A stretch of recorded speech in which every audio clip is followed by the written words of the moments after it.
أعوذ بالله من الشيطان الرجيم بسم الله الرحمن الرحيم رب اشرح لي صدري ويسر لي أمري واحلل عقدة من لساني يفقهوا قولي।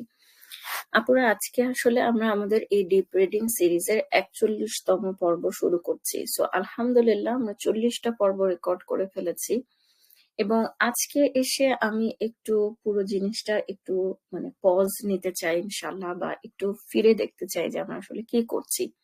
কিন্তু তার আগে গত পর্বটা একটু শেষ করি। যে গত পর্বে আমরা আসলে ওই যে ফেরাউন হচ্ছে সরি আল্লাহ হচ্ছে মিশরীয়দের উপরে বারবার ওদেরকে একটা আযাব দিচ্ছিলেন এবং তারপরে উম এই করতেছিলেন, আযাব দিচ্ছিলেন এবং ওরা দোয়া করতেছিল, তারপরে উঠিয়ে নিচ্ছিলেন এবং ওরা ওয়াদা করতেছিল যে ওরা এবার যদি আযাবটা আল্লাহ উঠিয়ে নেন তাহলে ওরা ঈমান আনবে। কিন্তু তারপরে ওরা বারবারই আল্লাহর সাথে করা ওয়াদা ওরা ভঙ্গ করতেছিল। তো এখন এখানে আপনারা দেখেন যে আমি এখানে প্রশ্ন করতেছি যে আমাদের আচরণ কি মিশরবাসীর থেকে খুব আলাদা কিনা? ঠিক আছে? তো এই যে একটা প্রশ্ন আমি করলাম, হ্যাঁ, যে আমাদের আচরণ মিশরবাসীর থেকে খুব আলাদা কিনা, এখানে আসলে আমি কি করছি বা আমি আসলে এই সিরিজটাতে আমার উদ্দেশ্যটা কি? আমার উদ্দেশ্যটা হচ্ছে, আপনারা জানেন যে আমরা শিকড়ের সন্ধানে বইটাকে ডিপ রিডিং করছি। আমার উদ্দেশ্যটা হচ্ছে যে কোরআনকে জীবনে জীবন্ত করা, ঠিক আছে? এবং সেই জীবন্ত করাটা যদি আমি করতে চাই তাহলে আমাকে যে অনুভূতিটা আনতে হবে আমার মধ্যে, সেটা হচ্ছে যে কোরআনে আল্লাহ সুবহানাহু ওয়া তাআলা আমার সাথে কথা বলছেন। তো কেউ যখন একতরফা আমার সাথে কথা বলে যায়, ঠিক আছে, তখন তখন এটা তো কোনো শোভন না যে আমি কোনো রেসপন্ড করব না। তো তাহলে আমাদেরকে আসলে প্রথমে আমাদের বুঝতে হবে যে আল্লাহ আসলে আমাদের সাথে কথা বলছেন। দ্বিতীয় কাজটা হচ্ছে যে আমরা রেসপন্ড করা শিখবো। ঠিক আছে? আমরা রেসপন্ড করব। আমরা আসলে কিভাবে রেসপন্ড করব? আমরা রেসপন্ড করব হচ্ছে, সেটা হতে পারে উত্তরে আল্লাহকে একটা কিছু বলে। আমরা দোয়া করে সেটা রেসপন্ড করতে পারি। যেটা আসলে উত্তরে আল্লাহকে কিছু বলা। আরেকটা হচ্ছে আমরা আমাদের আমলের মাধ্যমে রেসপন্ড করতে পারি। আল্লাহ হয়তোবা একটা কিছু করতে বলেছেন, আমরা সেটা আমরা করে তারপরে আমরা রেসপন্ড করতে পারি। এখন এই যে রেসপন্ড করা, আল্লাহ যা বলছেন সেটাতে রেসপন্ড করা, সেটা করতে হলে আমাদেরকে আসলে এই রোল প্লেইংটা করতে হবে। রোল প্লেইংটা আপনারা যদি এতক্ষণ ধরে আমরা যতগুলো আলোচনা করেছি সেগুলো আমাদেরকে যেটা করতে হবে যে আমরা ঘটনাগুলোকে স্রেফ কাহিনী হিসেবে না পড়ে প্রতিটা জায়গায় নিজেকে একটু বসানোর চেষ্টা করব যে আমি কি ওদের মতন করছি কিনা। যেটা আমি মাত্র বললাম যে আহ মিশরীয়দের স্বভাব আমার মধ্যে আছে কিনা। আমি জাদুকরের জায়গায় হলে কি করতাম? আমার সামনে যদি এইভাবে সত্য প্রকাশিত হতো এবং প্রচন্ড অত্যাচারী একজন শাসক আছে যেখানে আপনার কনফার্ম যে পরিণতি হচ্ছে মৃত্যু, এরকম একটা সময় কি আমি বা আমরা কি ঈমান ধরে রাখতে পারতাম কিনা? অথবা আমি কি তাদের অন্তর্ভুক্ত নাকি যে যারা শাসক অনেক ভয় দেখাচ্ছে দেখে ঈমান সত্যি জানার পরও ঈমান আনতেছে না, যেটা আসলে ইজিপশিয়ানরা করেছিল, বাল্ক অফ দ্য ইজিপশিয়ানসরা করেছিল। আবার জাদুকররা ঈমান আনার আগে যে অবস্থায় ছিল, যে তারা বলতেছিল যে আমরা কি কি বলে আমি কি পাবো, ঠিক আছে? তো তাহলে আমরা কি এরকম ম্যাটেরিয়ালিস্টিক কিনা যে আমাদেরকে কিছু দিলেই হচ্ছে আমরা দুর্নীতিগ্রস্ত শাসকের ডান হাত হয়ে যাচ্ছি? হ্যাঁ। তো তারপরে বনি ইসরায়েলের জায়গায় হলে আমি কি করতাম? আল্লাহ মাফ করুক, আমি যদি কাশ্মীরের সিচুয়েশনে থাকতাম, আমি যদি উইঘুরের সিচুয়েশনে থাকতাম, আমি যদি প্যালেস্টাইনের সিচুয়েশনে থাকতাম, তাহলে আমি কি করতাম? ঠিক আছে? এই যে বারবার নিজেকে তাদের জায়গায় রাখা, ঠিক আছে, বারবার নিজেদেরকে তাদের জায়গায় রাখা, এটাই হচ্ছে রোল প্লেইং। আপনারা ছবিটা যদি খেয়াল করেন তাহলে দেখবেন এটাই হচ্ছে রোল প্লেইং এবং এটাই হচ্ছে খুবই জরুরি আমরা যদি কোরআন জীবন্ত করতে চাই। তাহলে এখন ফিরে আসছি হচ্ছে আমাদের আগের পয়েন্টটাতে, যে মিশরবাসীর জায়গায় যদি আমরা নিজেদেরকে রাখি এবং আমাদের নিজেদেরকে প্রশ্ন করা উচিত যে আমরা কি প্রতিনিয়ত আল্লাহর কাছে কৃত ওয়াদা ভাঙতে থাকি কিনা। এখন কৃত ওয়াদা আমরা মানে আল্লাহর কাছে করা ওয়াদা মানে নানান লেভেলের হতে পারে। একটা তো হচ্ছে যে একটা বিগ একটা হচ্ছে বিগ বড় বিশাল কোনো ওয়াদা করা, যে ধরেন আল্লাহ যদি আমার বাচ্চাটাকে ধরেন আল্লাহ মাফ করুক, বাচ্চা অসুস্থ হয়েছে অথবা মানে we are in big trouble, ঠিক আছে? তখন আমি বললাম যে আল্লাহ তুমি যদি আমাকে এই বিপদ থেকে উদ্ধার করো, তাহলে ধরেন আমি পর্দা করা শুরু করব, অথবা তাহলে আমি হয়তো কখনো নামাজ মিস দিব না, অথবা তাহলে আমি এত টাকা ডোনেট করব, যেটা বেসিক্যালি আমাদের সোসাইটিতে হচ্ছে মানত হিসেবে, মানে মানত করেছিলাম এত। আপনারা হয়তো বা জানেন যে মানত করা হচ্ছে ইসলামে ডিসকারেজড। ডিসকারেজড কেন? কারণ হচ্ছে যে আমাদেরকে একটা জিনিস বুঝতে হবে যে মানে মানে মানে আল্লাহর সাথে আমাদের সম্পর্কের ধরনটা, ঠিক আছে? তো ডিসকারেজ যে সেটা মানে আমরা যখন আপনারা চিন্তা করেন যে আমি যখন বলি যে আল্লাহ তুমি যদি আমার বাচ্চাটাকে সুস্থ করে দাও তাহলে আমি পর্দা করা শুরু করব, আল্লাহ তুমি যদি আমাকে অমুক বিপদ থেকে উদ্ধার করো তাহলে আমি 10,000 টাকা ডোনেট করব, এরকম যখন আমরা তারপরে আরেকজন সেদিন বলছিলেন যে হয়েছে কি বলে কোন বাচ্চা পেটে থাকতে কি একটা করেছিল, মানত করেছিল, আচ্ছা যদি সুস্থ হয়ে যায় তাহলে একসাথে গিয়ে ওমরা করে আসবে, বাচ্চা সহ একসাথে গিয়ে ওমরা করে আসবে। তো এই যে এগুলো করি, এখানে আপনারা দেখেন যে আমরা আল্লাহর সাথে একটা গিভ অ্যান্ড টেক রিলেশনশিপ তৈরি করতেছি। তুমি যদি আমার সাথে এমন করো, আমি তাহলে তোমার একটা ইবাদত করব, ঠিক আছে? এবং এর জন্য হাদিসে এসেছে যে এটা কৃপণের কাছ থেকে কিছু পয়সা বের করে দেয়। তাহলে এখন মানতের ব্যাপারটা কি? মানত আপনি আজকে যখন জানলেন যে মানত করা ডিসকারেজড, কারণ এখানে আপনি আল্লাহর সাথে একটা কন্ডিশনাল ইবাদতের সম্পর্ক তৈরি করতেছেন। আপনি বলতেছেন আল্লাহ যদি আপনাকে কিছু একটা দেন তাহলে তার বিনিময়ে আপনি আল্লাহর কোনো ইবাদত করবেন। আল্লাহর সাথে আমাদের ইবাদতের সম্পর্কটা কিন্তু এমন হওয়া উচিত না, ঠিক আছে? এমন হওয়া উচিত না। সো যেটা মানে আমাদের আসলে উল্টা করা উচিত, যেটা আমি করার চেষ্টা করি, সেটা হচ্ছে যে when we are in danger, যে কোনো ধরনের বিপদ আপদ বা কোনো কিছু, আমি এভাবে দোয়া করি না যে আল্লাহ আমি মানে তুমি আমার উপর থেকে বিপদটা সরিয়ে নাও তাহলে আমি অমুক ইবাদত করব, আমি এরকম করার চেষ্টা করি না। উল্টা আমি ওই ইবাদতটা আগে করার চেষ্টা করি যে সেই ইবাদতটার উসিলায় আল্লাহ যেন আমাকে এই বিপদ থেকে উদ্ধার করেন। এখন ধরেন সেটা যদি হয় যে কখনো আমার পরিচিত কেউ অসুস্থ, আমি আগে সাদাকা করার চেষ্টা করি, মানে যখন অসুস্থ তখন সাদাকা করার চেষ্টা করি। এখন এটা তো ঠিক আছে যে সাদাকা আরোগ্য লাভের উপায়, এমনিতেও যেকোনো একটা জিনিস হলে, কোনো একটা ভালো কাজ সেই সময়ে করার চেষ্টাটা আমাদের করা উচিত, ঠিক আছে?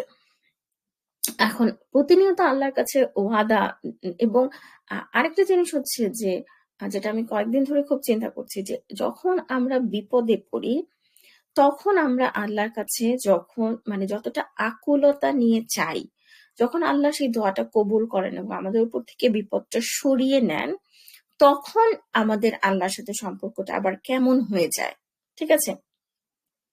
কেমন হয়ে যায় এটা মনে হয় আমাদের অনেক চিন্তা করা উচিত। এবং আমরা যদি কোরআন পড়ি তাহলে আমরা দেখবো যে মানুষের এই যে একটা স্বভাব যে কোন একটা বিপদের সময় সে অনেক আল্লাহ আল্লাহ করে ডাকতেছে, এক আল্লাহকে ডাকতেছে, এরপরে বিপদটা কেটে গেলে আবার সে শিরকে লিপ্ত হচ্ছে, এই কথাগুলো কোরআনের অনেকগুলো আয়াতে আছে এবং আল্লাহ সুবহানাহু ওয়া তাআলা এই স্বভাবটাকে প্রচন্ড অপছন্দ করেন, ঠিক আছে? সো এই জন্য আমার মনে হয় যে আমরা যখন ভালো আছি আলহামদুলিল্লাহ, যখন আমরা একটা ডেইলি লাইফ কাটাচ্ছি যেটা হ্যাঁ বিজি হেকটিক ডে, কিন্তু আলহামদুলিল্লাহ বিগ কোনো ট্রায়ালের মধ্যে নাই, ডে টু ডে লাইফ যে আমরা কাটাই সেই জীবনটাতে মানে সেই জীবনটাতে আমাদের আল্লাহর সাথে সম্পর্কটা কেমন, হ্যাঁ? এবং একটা জিনিস আমাদেরকে বুঝতে হবে, আল্লাহ মাফ করুক, সেটা হচ্ছে যে আমরা যদি প্রতিনিয়ত আল্লাহর কাছে করা ওয়াদা ভাঙতে থাকি, একটা সময়ে আল্লাহ রহমতের দ্বার কিন্তু বন্ধ হয়ে যাবে, আল্লাহ মাফ করুক, যেটা বেসিক্যালি ইজিপশিয়ানদের সাথে হয়েছে। এবং এটা কিন্তু খুব ছোট ছোট ব্যাপারে হতে পারে। ধরেন আপনার এখন আলহামদুলিল্লাহ বিগ কোনো ট্রায়াল নাই। বিগ কোনো ট্রায়াল নাই মানে হচ্ছে যে ধরেন আপনি একটা কোরআন শুদ্ধ করা শিখতে চাচ্ছেন, ঠিক আছে? শুদ্ধ করা শিখতে চাচ্ছেন, আপনার কোরআনে আপনি কোরআন শুদ্ধভাবে তেলাওয়াত করতে পারেন না, অথবা আপনি কোরআন পড়ার একটা হ্যাবিট তৈরি করতে চাচ্ছেন। জাস্ট আমি র্যান্ডম একটা উদাহরণ দিচ্ছি। এখন আপনাকে যেটা, আপনার লাইফে বিগ কোনো ট্রায়াল নাই, আপনাকে যেটা করতে হবে আপনার নিজের সাথে যুদ্ধ করতে হবে। নিজের সাথে যুদ্ধ মানে হচ্ছে যে আলসেমি ত্যাগ করতে হবে। ফজরের পরে হয়তো একটু জেগে থাকতে হবে, ঘুম আসে, অনেক ঘুম আসে। আপনি ধরেন বিয়ে হয় নাই, আপনার ফ্যামিলিতে কোনো দায়িত্ব নাই। All you need to know, all you need to do হচ্ছে নিজের সাথে একটু যুদ্ধ করে আলসেমিটাকে ত্যাগ করে কোরআন পড়া অথবা ইসলাম নিয়ে পড়াশোনা করা, কোরআনের তেলাওয়াত শুদ্ধ করা, এই জিনিসগুলোতে এফোর্ট দেয়া। আপনি নিজেকে ক্রমাগত ওয়াদা করে যাচ্ছেন, হ্যাঁ এটার পরে করব, অমুক দিন থেকে শুরু করব। এরপরে আপনার মধ্যে, এবং আপনি যে রেগুলারলি নিজের সাথে করা ওয়াদা বা আল্লাহর সাথে করা ওয়াদা ভঙ্গ করতেছেন, এই জিনিসটা নিয়ে আপনার কোনো কনসার্নও নাই। আপনি এই জিনিসটা নিয়ে অতটা ওয়ারিডও না। হ্যাঁ, আপনি আপনার আলসেমি ত্যাগ করতে পারতেছেন না। এরকম করতে করতে করতে করতে আল্লাহ মাফ করুক, আপনার এই ফ্রি টাইমটাকে, আপনার এই অবসরটাকে, আপনার এই ওপরের রহমতের দরজাটা বন্ধ হয়ে গিয়ে এমন হতে পারে আপনার ফজরের পরে জেগে থাকতে হচ্ছে ঠিকই, কোনো একটা ট্রায়ালের কারণে, জীবনের কোনো একটা পরিস্থিতির কারণে আপনাকে ফজরের পরে জেগে থাকতে হচ্ছে ঠিকই, কিন্তু আপনার এমন সিচুয়েশন যে আপনার কোরআন পড়ার মতন অবস্থা নাই। ঠিক আছে? সো দিস ইজ সামথিং, মানে আল্লাহর সাথে আমাদের কথা বলা, আল্লাহর সাথে এই করা, এই জিনিসগুলো কিন্তু খুবই জরুরি, আল্লাহর সাথে আমাদের সম্পর্কটাকে চেক করা। এখন এখানে যেটা আমরা করব, যেটা অবশ্যই দেখেন যে কি দোয়া বানানো যায় বিপদ আসার আগেই যেন আমরা শুধরে যাই। হ্যাঁ, আমাদের চেঞ্জের জন্য যেন কোনো বিপদ না আসা লাগে, এটা এটা একটা বিশাল দোয়া যেটা আমি রেগুলারলি করি। এবং সেকেন্ড হচ্ছে আল্লাহ তোমার কাছে করা ওয়াদা যেটা আমি রাখতে পারি। কারণ আসলে ইবাদত করার তৌফিক কিন্তু আল্লাহর পক্ষ থেকে আসে। আমরা যখন বলি ইয়াকা না'বুদু বা ইয়াকা নাস্তাঈন, আমরা একমাত্র তোমার কাছেই তোমার ইবাদত করি এবং তোমার কাছেই সাহায্য চাই। আলেমরা এটার তাফসিরে একটা কথা বলেছেন, আমি অনেক আগে এটা শুনেছিলাম যে আহ এটার মানে হচ্ছে যে এটার একটা ইন্টারপ্রিটেশন হচ্ছে আয়াতটা, সূরা ফাতিহার আয়াতের একটা ইন্টারপ্রিটেশন হচ্ছে আমি ইবাদত করার জন্য তোমার সাহায্য চাই। বিকজ যখন মুয়াজ্জিন আজানে বলে হাইয়া আলাল ফালাহ, হাইয়া আলাস সালাহ, হাইয়া আলাস সালাহ, হাইয়া আলাল ফালাহ, তখন আমরা রেসপন্সে কি বলি? লা হাওলা ওয়ালা কুওয়াতা ইল্লা বিল্লাহিল আলিয়্যিল আযীম। তার মানে কি যে মুয়াজ্জিন আমাদেরকে নামাজের দিকে ডাকছে, কল্যাণের দিকে ডাকছে। ইন রেসপন্সে আমরা বলতেছি যে there is no movement except with the help of Allah subhanahu wa ta'ala। ঠিক আছে? সো আমাদের আসলে সবকিছুর জন্যই আল্লাহর সাহায্য দরকার। আশা করি আমরা এই পয়েন্টটা বুঝতে পেরেছি। এখন আমরা বিগ যে বিগ নেক্সট টপিকটা, সেটা হচ্ছে যে ফেরাউনের মানে সলিল সমাধি অথবা ফেরাউন যে ডুবে গেল সেই ঘটনাটা। আপনারা স্ক্রিনে দেখতে পাচ্ছেন যে এটা কোরআনে 4টা জায়গায়, ব্রডলি 4টা জায়গায় মেনশন করা হয়েছে।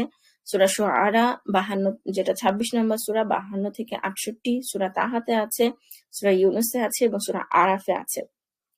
আমি ডিটেইলস বলছি না, আপনারা স্ক্রিনে দেখতে পাচ্ছেন।